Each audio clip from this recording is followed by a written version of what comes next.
La politique, ce n'était pas vraiment son truc.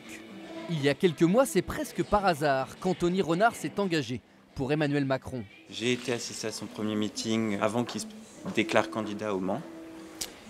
J'ai écouté ce qu'il a dit, j'ai lu son livre et je me suis retrouvé en Emmanuel Macron. Ce coiffeur de 33 ans a été l'un des premiers à rallier la section locale du mouvement En Marche à Alençon.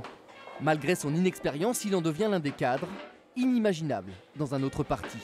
Quand je fais le porte-à-porte, les gens nous disent qu'ils veulent du renouveau. Donc c'est l'occasion là de montrer qu'ils veulent vraiment du renouveau, ne pas forcément voter pour des gens qui sont là depuis des années et des années et des années. Ça redonne un peu la pêche, je pense, au monde politique, de voir que, eh ben non, il n'y aura pas que les cartes vermeilles, il y en aura d'autres derrière. Dans l'Orne, Emmanuel Macron n'est arrivé qu'en 3e position lors du premier tour.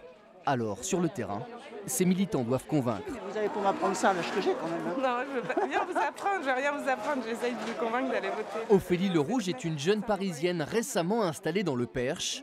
Pour elle aussi, cette campagne présidentielle est une première. Le contexte politique a fait que j'ai décidé de m'engager et j'ai décidé pour cette élection de ne pas être spectatrice.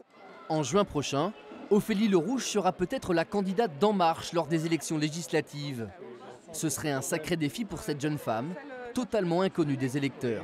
En Marche, c'est ça qu'on propose, c'est-à-dire que bouger les choses et enfin sortir de cet immobilisme qui fait que petit à petit, le département sombre, enfin les territoires comme le nôtre sont petit à petit des territoires oubliés en quelque sorte. Là on les voit parce qu'ils ont besoin de nous pour le petit bulletin qu'on met dans l'urne, mais sinon on s'occupe pas de nous.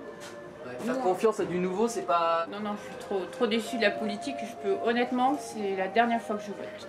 Quel que soit le résultat du deuxième tour, dans l'Orne, les militants d'En Marche ont encore beaucoup de travail. J'ai eu un arrêt de travail. Vous savez combien il nous faut ?